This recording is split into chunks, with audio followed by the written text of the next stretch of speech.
Have you ever thought about what might be lurking under your bed? It is an often overlooked space in our bedrooms that can become a dumping ground for all sorts of things. But sometimes the things we stole down there can be a little more sinister than we bargained for. Welcome back. I'm here to take you on another terrifying journey through the darkest depths of the human psyche. And today we are exploring creepypastas about the most terrifying things found under bed. Our first story is titled The Thing Under the Bed. Casey was just 8 years old when she moved into her new home with her family. Her parents had saved 4 years to make their dream come true, buying a big white colonial-style house with a sprawling lawn and plenty of rooms for Casey and her 2 brothers to explore. The only problem was the house was a bit older and it wasn't exactly move-in ready. Still, Casey's dad promised her that they'd fix up the place together and turn it into a real home. One afternoon while playing hide-and-seek,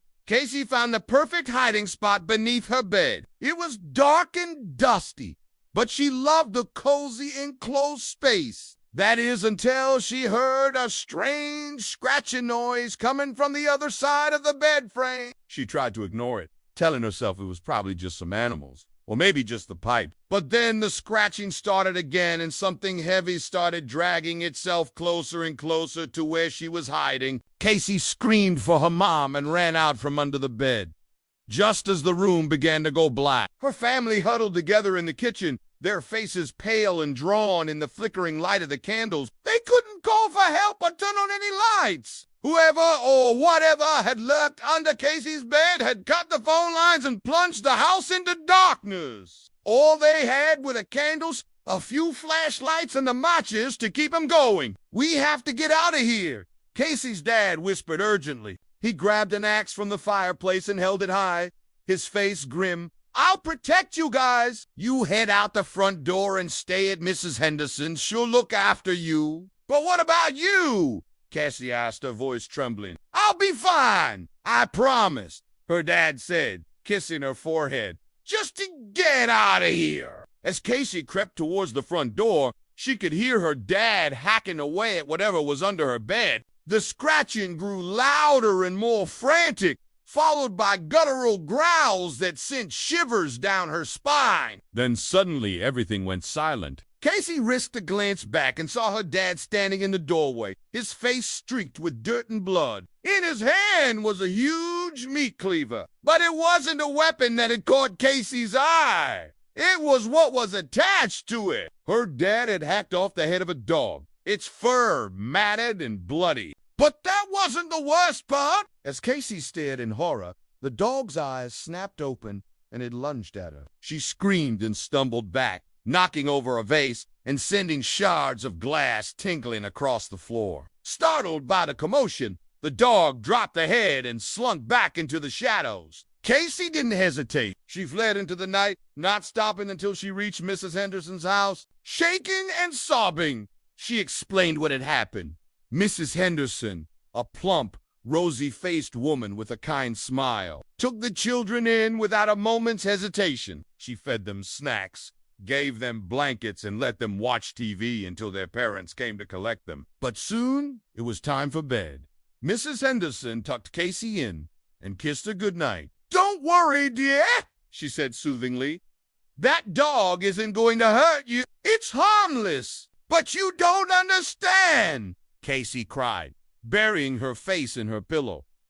"It already tried to kill me." "Oh, honey," Mrs. Henderson said, her voice soft. "You had a nightmare, that's all." But Casey knew she wasn't dreaming. She could still feel the dog's hot, fetid breath on her neck and hear its claws clicking on the hardwood floor. But as the night wore on, she started to drift off to sleep.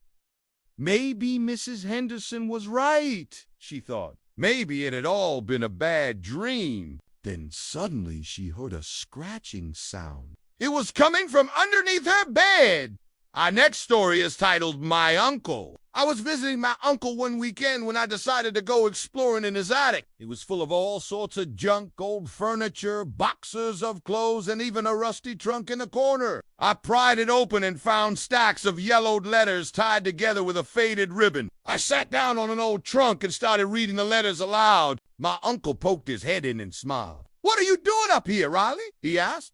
"Don't you have anything better to do?" "I found this old trunk and I was just reading some of your letters," I replied. "They're really interesting." My uncle's smile faded and he stepped inside. "Please don't read my things," he said quietly. "I want to forget about them." "Okay," I said, feeling a sudden chill.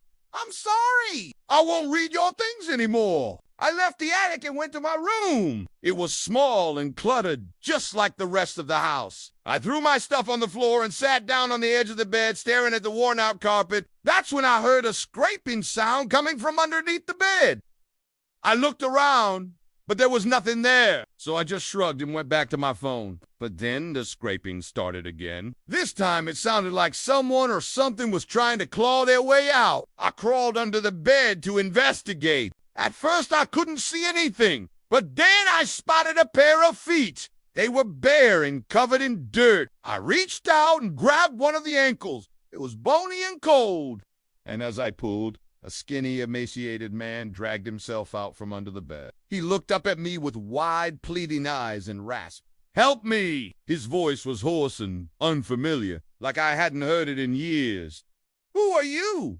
I asked, my voice shaking. "I'm your uncle," he whispered, his eyes filled with fear. "Please help me." Our next story is titled Under the Bed. For as long as I could remember, there had always been a large wardrobe in the corner of my bedroom. It was an old, heavy piece of furniture with ornate carvings and brass handles. I loved playing hide and seek with my friends behind it when I was young, pretending that it was a portal to another world. But one day, when I was homesick from school, I discovered something disturbing. I was lying on my bed watching TV when I heard a scratching sound coming from under the wardrobe. I sat up and listened intently. Then I heard it again, along with a muffled thump. Curiosity got the better of me, and I crawled under the wardrobe to investigate. There was a narrow gap between the floorboards and the bottom of the wardrobe, just enough room for a small animal to squeeze through. I peered into the darkness and saw a pair of glowing eyes. They were bright green and seemed to stare back at me accusingly. Then suddenly a scaly hand shot out and grabbed my wrist.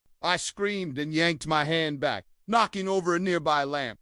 That creature hissed and retreated back into the darkness. Adrenaline surged through my veins as I scrambled away from the wardrobe, knocking over a chair and a bookshelf in my haste. I stood frozen in fear, my heart pounding in my chest. What had I unleashed? I never went back to check, but sometimes late at night I can still hear the scratching and thumping sounds coming from under the wardrobe. And sometimes when I wake up in the middle of the night, I can swear I hear a pair of glowing eyes staring back at me from the darkness. Thank you for joining me today. If you enjoyed this video, please leave a like and share with a friend. And if you haven't already, subscribe and join our growing community. Until next time, stay safe and watch your step, because you never know what might be lurking under your bed.